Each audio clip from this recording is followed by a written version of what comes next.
साथियों, आज हम बात करेंगे राइट ऑफ के बारे में। राइट ऑफ हो गया तो आपका लोन माफ हो गया। इसका मतलब अब आपको एक भी पैसा इनको किसी भी बैंक या एनबीएफसी कंपनी को नहीं देना। क्या ये इसका फुल प्रोसेस है? साथियों, अगर आप मुझे फेसबुक पे देख रहे हैं तो हमारा एक चैनल है यूट्यूब पे डिसेंट एडवाइस के नाम से, जिस पे मैं 1,500 से भी ज्यादा वीडियो डाल चुका हूं लोन से रिलेटेड। आपको या आपके किसी भी यार प्यारे रिश्तेदार को लोन से रिलेटेड कोई भी दिक्कत परेशानी समस्या अगर आ रही है तो YouTube के सर्च के ऑप्शन में जाके वो प्रॉब्लम लिखें, आगे डिसेंट एडवाइस लिखें, तुरंत प्रभाव से आपकी समस्या का समाधान हो जाएगा। साथियों, राइट ऑफ बीमारी क्या है, राइट ऑफ का मतलब क्या है, सबसे पहले ये समझेंगे। कोई भी लोन अगर आपने किसी भी तरह का किसी भी बैंक या एनबीएफसी कंपनी से लोन लिया है, personal loan, business loan, education loan, credit card का या क्रेडिट कार्ड पे लोन लिया है या क्रेडिट कार्ड लिया है, scooter, motorcycle, car, jeep, truck, बस, मकान, दुकान, जमीन जायदाद, फैक्ट्री, कारखाना, स्कूल, कॉलेज, बंगला, कोठी या शोरूम, किसी भी तरह का अगर आपने लोन लिया है तो कोई भी बैंक या एनबीएफसी कंपनी जब आपकी 3 ईएमआई डिफॉल्ट हो जाती हैं तो उसको एनपीए में डाल देते हैं। एनपीए का मतलब नॉन परफॉर्मिंग एसेट, ऐसा पैसा जो बैंक या एनबीएफसी कंपनी को अब फायदा नहीं दे रहा। 3 महीने के बाद उनके पास पावर आ जाती है 3 ईएमआई डिफॉल्ट होने के बाद कि आपके लोन को एनपीए में डाल सकते हैं। जरूरी नहीं है कि वो अपनी उस पावर का इस्तेमाल करेंगे, उसको यूज करेंगे या नहीं करेंगे, वो उनको अपने विवेक पे उनके निर्भर करता है कि उसको यूज करेंगे कि नहीं करेंगे। फिर आपको पता ही है, चवन्नी छापों को लगा दिया जाता है, गाली गलौज करते हैं, हरास करते हैं, परेशान करते हैं। लेकिन अगर आपके पास पैसे हैं तो इनके पैसे दे दें और मरा हुआ सांप अपने गले से निकाल ले। लेकिन अगर पैसे ही नहीं है तो राहु केतु ग्रह तो क्या करेगा, दुनिया का कोई ग्रह धरती पे आके आपका कुछ नहीं बिगाड़ सकता। और ये चवन्नी छाप तो शुद्ध ही कुछ नहीं है। इसके अलावा ये करेंगे क्या, एनपीए में कब जाता है कोई, एनपीए में तो 3 महीने के बाद चला गया। राइट ऑफ कब होता है? राइट ऑफ होता है 9 महीने के बाद। 9 महीने से पहले किसी का भी लोन राइट ऑफ नहीं होता। ज्यादा तक जर्नली अगर बात करें तो 9 से 12 महीने के बाद राइट ऑफ हो जाता है, जो कम अमाउंट का होता है।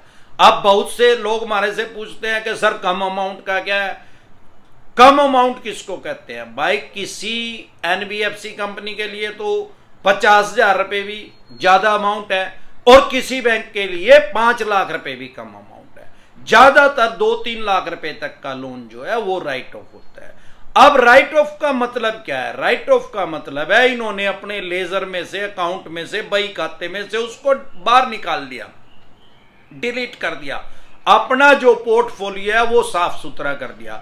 इसको बैंकिंग की भाषा में बट्टा खाता बोलते हैं। मतलब अगर सामान्य बोलचाल की भाषा में बात करें तो एक किस्म का बैंक ये समझता है भाई अब हमारा पैसा है मर गया, अब ये नहीं आएगा, क्योंकि साम दाम दंड भेद सारे तरीके इस्तेमाल करके देख लिए, 1 साल में वो सारे अपने दाव पेच लगा के देख लेते हैं। अब ऐसा तो है नहीं कि 80 साल तक करते रहेंगे, 80 साल में तो बंदे ही हरिद्वार चला जाएगा, फिर ये पैसा किससे लेंगे? अब ये राइट ऑफ करते क्यों है? इनकी मजबूरी है, नहीं तो वो एनपीए रिफ्लेक्ट करता रहेगा इनके अकाउंट के अंदर। जैसे इनका अकाउंट का एनपीए बढ़ेगा, जैसे पीछे लक्ष्मी विलास बैंक डूब गया, उसका 26% एनपीए हो गया था। सामान्य बोलचाल की भाषा में उसने 100 आदमियों को लोन दिया, 26 आदमियों ने वापिस ही नहीं दिया, तो वो खुद से ही नंगड़ हो गया, उस पर ही ताला लग गया। अगर इनका एनपीए का रेशो बढ़ेगा तो ये जितने भी बैंक एनबीएफसी कंपनी है सभी शेयर बाजार में लिस्टेड है। इनका शेयर जो है वो चूहा बन जाएगा, मूसा बन जाएगा, शेयर धड़ाम से नीचे गिरेगा। 100 रुपए का शेयर इनका 2 रुपए में खरीदने वाला नहीं पाएगा कोई भी, क्योंकि एनपीए का रेशो बढ़ गया। आजकल सब कुछ ऑनलाइन है, लोग एनपीए का रेशो ऑनलाइन चेक कर लेते हैं इनका शेयर लेने से पहले। दूसरा, अगर किसी बैंक का एनपीए का रेशो बढ़ेगा तो लोग उसमें saving account, current account, FD, RD उसमें नहीं खोलेंगे। अगर खोल भी रखी होगी तो अपने पैसे वापसी ले लेंगे, क्योंकि आरबीआई की जो गारंटी है वो सिर्फ 5 लाख रुपए की है। भगवान ना करे जिस भी बैंक में आपके पैसे रखे हैं, एफडी रखी है, आरडी रखी है, सेविंग अकाउंट में, करंट अकाउंट में, अगर वो भगवान ना करे बैंक वो डूब गया, भले आपके 5 करोड़ रुपए हैं उसके अंदर, आपको सिर्फ 5 लाख रुपए मिलेगा, 4 करोड़ 95 लाख रुपए आपके खत्म है, जीरो। अगर आपके 5 लाख रुपए से कम है, आपके उसके अंदर पड़े ही 2.5 लाख रुपए हैं, तो आपको 2.5 लाख रुपए ही मिलेंगे। मतलब इसका ये हुआ कि 5 लाख रुपए तक का जो अमाउंट है वो रिजर्व बैंक की गारंटी है, उसका इंश्योरेंस हुआ है तो आपको मिलेगा ही मिलेगा। उससे ऊपर का जितना भी अमाउंट है वो आपका डूब जाएगा। तो लोग क्या करते हैं, जिसका एनपीए जिसका बैंक का बढ़ता है उसमें अपना अकाउंट खुलवाते ही नहीं, उससे बैंकिंग करते ही नहीं, खुलवा भी रखा हो तो अपना पैसा निकाल लेते हैं। क्योंकि जब तक बैंक डूबा नहीं, बैंक के ऊपर ताला नहीं लगा, चाहे भले कितना एनपीए उसका बढ़ रहा हो, बैंक आपका पैसा वापिस देने से इनकार नहीं कर सकता। आपके 5 करोड़ रुपए हैं तो 5 करोड़ ही वापिस देने पड़ेंगे, चाहे कितना भी एनपीए उसका बढ़ रहा हो। जिस दिन ताला लग गया उस दिन के बाद ये जो गाइडलाइंस है उसके ऊपर इंप्लीमेंट हो जाएगी, लागू हो जाएगी कि भाई सिर्फ 5 लाख रुपए मिलेंगे। इसलिए ये अपना बचाव करने के लिए उसको एनपीए में डालने की बजाय उसको राइट ऑफ कर देते हैं, बट्टे खाते में डाल देते हैं, बीमारी को खत्म कर देते हैं, ताकि वो रिफ्लेक्ट ही नहीं होगा और इनका पोर्टफोलियो साफ सुथरा रहेगा। ज्यादातर कुछ बैंक क्या करते हैं, थर्ड पार्टी को या किसी छोटे बैंक को उसको सेल कर देते हैं 10 से 15% पैसे लेके। फॉर एग्जाम्पल अगर 5 लाख रुपए का लोन इन्होंने राइट ऑफ किया है तो उसको 50, 60, 70 हजार रुपए में सेल कर देते हैं। अब वो जो दूसरा छोटा बैंक या एनबीएफसी कंपनी या जो थर्ड पार्टी है वो चवन्नी छापों को आपके पीछे लगा के उस 5 लाख के 12 लाख रुपए आपको शो करके भाई इतने लेने, आपके ऊपर दबाव डाल के, प्रेशर डाल के आपसे पैसे वसूल करने की कोशिश करते हैं। क्योंकि उसने लिया ही वो 50, 60 हजार, 70 हजार रुपए में, वो सोचते हैं लाख 1.5 लाख भी आ गए तो ये भी पड़े पाए, हमारे तो पैसे डबल हो गए। अब राइट ऑफ लोग कहते हैं कब हट जाता है, भाई राइट ऑफ तो हरिद्वार जाने तक नहीं हटता। अगर आपने पैसे नहीं दिए तो राइट ऑफ नहीं हटेगा कभी भी, वो हरिद्वार चले जाओगे वो राइट ऑफ नहीं हटेगा। हाँ, अगर आपने उस बैंक एनबीएफसी कंपनी का पैसा पूरा दे दिया ब्याज प्लंटी जुर्माने सहित, जैसे आज जो भी तारीख है, अगर आज हम वो आज तक का सारा पैसा ब्याज प्लंटी जुर्माने सहित उसको भर देते हैं तो राइट ऑफ हट जाएगा और उसमें क्लोज लिखा जाएगा। लेकिन आज अगर आप पैसा दोगे तो जो सिविल में अपडेट होने में 3 से 4 महीने लगेंगे। ऐसी कोई जादू की छड़ी नहीं है कि आपने आज पैसे दे दिए आज ही क्लोज लिख देगा और आज ही आपका सिविल ठीक हो जाएगा, उसमें क्लोज लिखा जाएगा।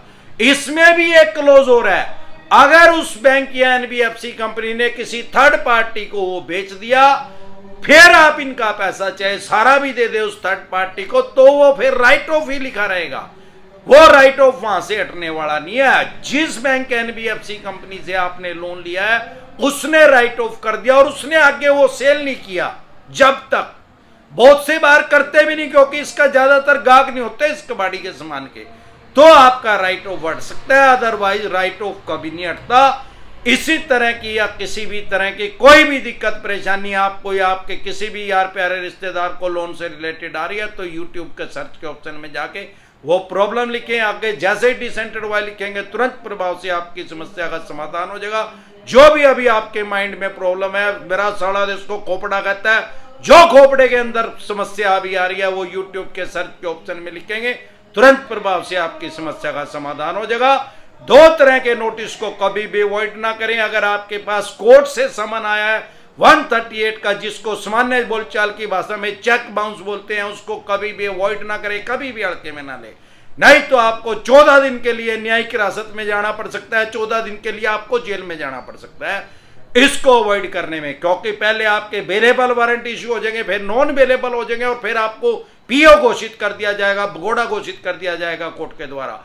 वैसे तो डरे घबराए नहीं, 99% चवन्नी छाप फेक नोटिस ही लोगों के पास भेजते हैं, 138 का भी फेक नोटिस भेजते हैं। क्योंकि कोई भी बैंक या एनबीएफसी कंपनी इतनी जल्दी आपके ऊपर 138 का चेक बाउंस का केस करता ही नहीं है। उसको पता है इसको घर बैठे बैठे ही डरा दो, अगर ये एक बार कोर्ट में चला गया इसको सारा भेद आ जाएगा।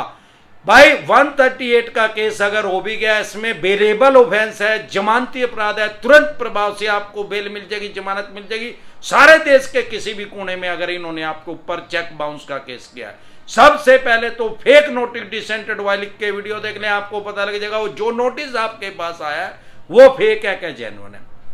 जेन्युइन लग रहा है तो सारे देश की कोर्ट जो है वो ऑनलाइन हो चुकी हैं, ई कोर्ट लोड करके उसको चेक कर लें, आपको पता लग जाएगा जेन्युइन है क्या। अगर जेन्युइन है, कोर्ट के अंदर आपकी हियरिंग चल रही है, तारीख लगी हुई है, तो आप जाके वहां पे अपनी बेल ले सकते हैं, जमानत ले सकते हैं। और ये कंपाउंडिंग है, मतलब ये समझौता योग्य केस है। माननीय सुप्रीम कोर्ट तक जाते जाते 40-45 साल में जब मर्जी आप सेटलमेंट कर लेना, ये केस क्वैशिंग हो जाएगा, खत्म हो जाएगा, समझौता इसमें हो सकता है, समझौता योग्य है। और ये केस करने के बाद भी ये 50 बार आपके पास आएंगे सेटलमेंट करने के लिए। अगर इनके द्वारा इतना आसान हो कोर्ट में जाके पैसा लेना, तो ये चवन्नी छाप कुत्तों को क्यों पढ़ते हैं? इनको यह पता नहीं है कुत्ते जाके क्या बकवास करते हैं, लोगों को कैसे राज करते हैं। माननीय सुप्रीम कोर्ट तक जाते आते 40-45 साल लग जाते हैं। चेक बाउंस के केस में भी डरे घबराए नहीं। दूसरी तरह का जो नोटिस है वो है सरफेसी एक्ट 2002 के अकॉर्डिंग, अगर आपके पास 13(2) का 13(4) का सिंबॉलिक पोजीशन का फिजिकल पोजीशन का नोटिस आ रहा है, उसको कभी भी हल्के में कभी भी अवॉइड ना करें। नहीं तो आप अपनी मकान, दुकान, जमीन जायदाद, फैक्ट्री, कारखाना, स्कूल, कॉलेज, बंगला, कोठी या शोरूम, जिस पे भी आपने लोन लिया रखा है, ऑडी लिमिट लिया, सीसी लिमिट लिया, लैब करवाया, लोन अगेंस्ट प्रॉपर्टी लिया, होम लोन लिया, आप उससे अपना दो बैठेंगे, उसकी ये एक्शन कर देंगे, बोली कर देंगे, सेल कर देंगे, उसको स्क्रैप के रेट में बेच देंगे, कवाड़ी के रेट में बेच देंगे। लेकिन अगर आपको अपने राइट्स और अधिकार पता है तो ये कुछ नहीं कर पाएंगे, क्योंकि सरफेसी एक्ट ने आपके जो राइट्स हैं, आपके अधिकार हैं, जो उसको खत्म नहीं किया है। हमारे देश में वर्ल्ड की सबसे बड़ी डेमोक्रेसी है, दुनिया का सबसे बड़ा लोकतंत्र है। ना ही तो हमारे देश में ऐसा कोई कानून आज तक आया है जो कि जिसने आपके राइट्स और अधिकार जो आपके संविधान ने आपको दिए हैं उसको खत्म कर दिया हो। ना ही कोई ऐसा हमारे देश में एक्ट आएगा जो कॉमन मैन के जो राइट्स हैं, जो संविधान ने हमें दिए हैं, उसको खत्म कर दे। अगर आपके पास ऐसा नोटिस आ रहा है तो तुरंत प्रभाव से लीगल एडवाइस लें। आप एक बात समझ लें, अगर आपका केसीसी का लोन है, खेती किसानी से संबंधित कोई लोन है, तो आपके ऊपर सरफेसी एक्ट इंप्लीमेंट नहीं होता, लागू नहीं होता। इसके अलावा अगर आपका 20% से पैसा कम रह गया देना इनका, तो आपके ऊपर सरफेसी एक्ट लागू नहीं होता।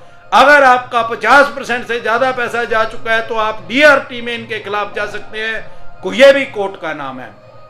इसके अलावा अगर आपको ऐसा लग रहा है कि भाई या तो आपके पास सरफेसी एक्ट का नोटिस आ चुका है, या आपको ये लग रहा है कि भाई मैं से अब तक ईएमआई दी गई है, अब आगे नहीं दी जाएगी, तो तुरंत प्रभाव से लीगल एडवाइस ले, क्योंकि प्रिवेंशन बेटर देन क्योर।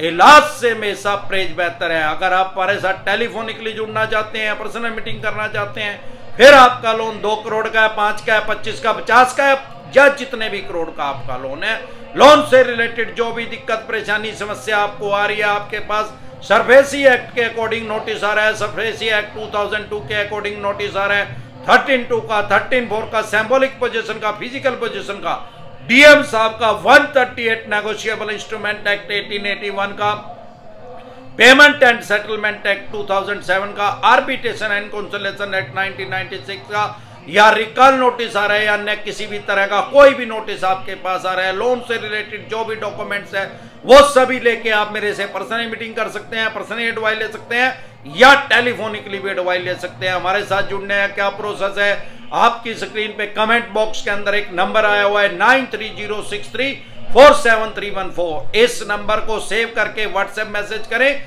तुरंत प्रभाव से रिप्लाई आएगा कि कैसे आप हमारे साथ टेलीफोनिकली जुड़ सकते हैं, पर्सनल मीटिंग कर सकते हैं।